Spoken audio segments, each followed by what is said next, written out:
Our next guest played 8 years in the NFL, won a Super Bowl with the Washington Redskins. Last year was the AP Assistant Coach of the Year as Arizona's defensive coordinator, had great success there. And now he is a head coach. At home, it's a homecoming of sorts with the New York Jets. You're from New Jersey. We welcome to the desk here on First Take, Todd Bowles. How you doing? Thank you kindly for being here. Oh, you're very welcome. How you guys doing? I'm doing wonderful. It's good to see you, Coach. Good Go to ahead, be Mama. here. Okay, you're a head coach now. What's the biggest change in training camp, running things as the head man? Not getting too high when one side of the ball does well and the other side doesn't. You know, Okay. Usually I'm a defensive coach. When they do well, I'll be like, in the past, they killed our offense, I'll be happy. But now it's like, we did a good job there, we stink over here, or vice versa when the offense does well. Because the defense will call me a traitor, then the offense will say I'm always a defensive guy, so I got to kind of stay even keeled.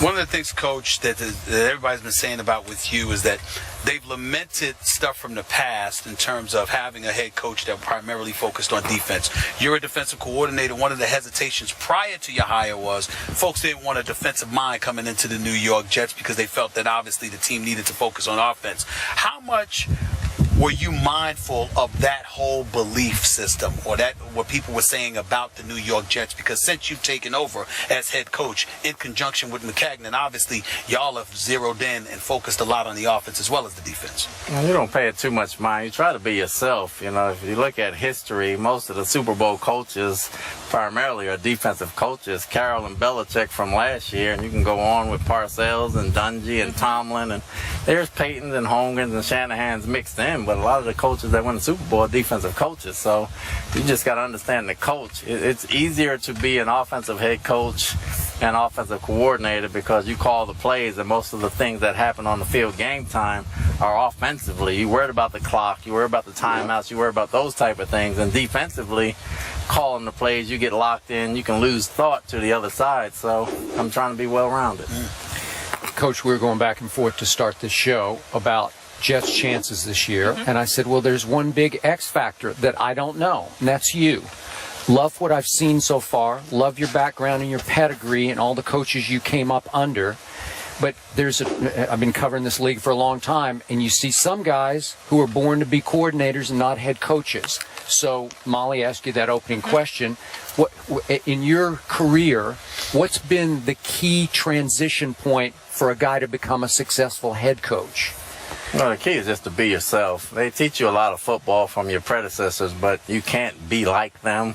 That doesn't mean you're going to be successful, but that means you're going to live or die doing it your own way. And so I've been told that from Arians, from Parcells, from Gibbs, and so forth. So I'm just going to try to be myself and do the things that they taught me to do and I know how to do, but do it in my own way.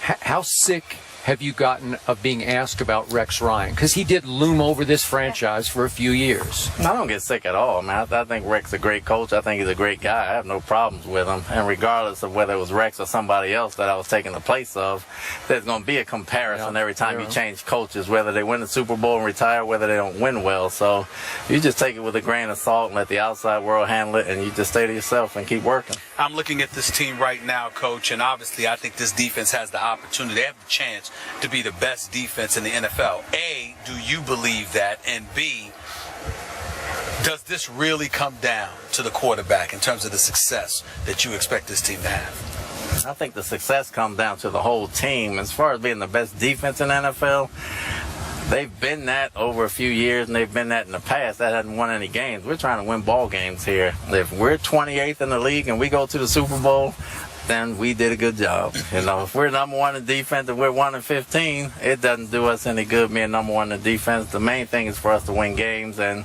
that's what we're here for. That's what we're trying to do. So how much time are you spending in the offensive meeting rooms? I mean, I watch, I listen, I know what's going on. I don't question the play calling. I got to evaluate players from that standpoint. And me and Chan talk every day. So from that standpoint, I spend a lot of time on the offensive side of the ball. But at the same time, I'm a defensive coach. I can't abandon what got me here and brought me to the things that got me here today. So how does that work? Being a defensive coordinator who becomes a head coach, does that mean, I know you're actively involved in everything, but does that mean you're calling defenses, you leaving that up to someone else? I mean, how does that work? You meet with the coaches and you go over that stuff in the spring, and you go over it every summer, you go over it after practice every day, and we talk about what went right, what went wrong, what we can do, what we can't do, player strengths and weaknesses, so we're on the same page the next day. But they have to call it right now. I can watch it, but they have to call it. But you don't do it on the field, but you do all your work off the field when you meet with them.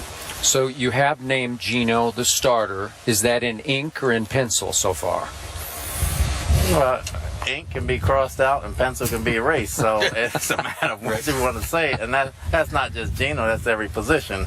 You know, when you're a starter, when you're first team, somebody has to take your spot, regardless of whether it's quarterback, center, guard, running back, or whatever the case may be. If you don't do enough to take the guy's spot, you're second team. So that's where it is. The focus goes there, but that's at every position. You look at a guy like Geno, and I think what resonates with me, Coach, is that sometimes when a new coach, new organization comes into play, if it's not your guy that you pick, everybody's like, well, you're not beholden to him. But then when they're drafted high, whether it's the first or second round, there's this belief that to some degree you may be beholden to him. Where does Todd Bowles lie when it comes to that mode of thinking? I lie looking at players. I expect to see growth in first, second, third year players, and hopefully you see that kind of growth and you exhaust every possibility trying to see that growth. But if they don't have it, they don't have it. And if they don't have it, they get sat down.